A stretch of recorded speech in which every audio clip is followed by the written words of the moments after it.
சிம்பிளாக கத்திரிக்காய் கூட்டு எப்படி செய்யலான்னு பார்க்கலாம். குக்கரில் ஒரு பிடி கடலைப்பருப்பு, ஒரு பிடி பாசிப்பருப்பு சேர்த்துட்டு நல்லா கழுவி எடுத்திருக்கேன். இது கூடவே 4 பல்லு பூண்டு, 3 பச்சை மிளகாயை கீறி எடுத்திருக்கேன்.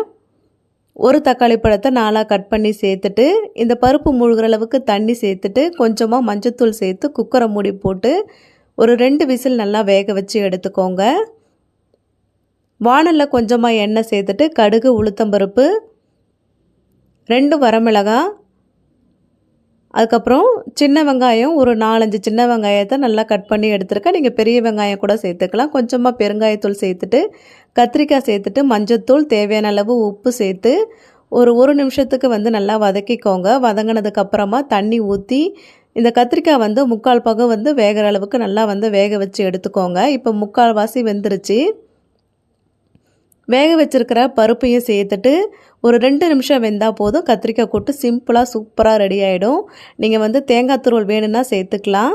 நான் கடைசியாக தேங்காய் துருவல் சேர்த்துட்டு கருவேப்பிலை, கொத்தமல்லி தழை தூவி இறக்கிடுறேன். சூப்பரான கத்திரிக்காய் கூட்டு ரெடி ஆகிடும். இதுக்கு நீங்கள் வாழைக்காய் வறுவல், அதுக்கப்புறம் உருளைக்கிழங்கு வறுவல்லாம் தொட்டு சாப்பிட்டிங்கன்னா ரொம்பவே சூப்பராக இருக்கும். கண்டிப்பாக நீங்கள் ட்ரை பண்ணி பாருங்கள்.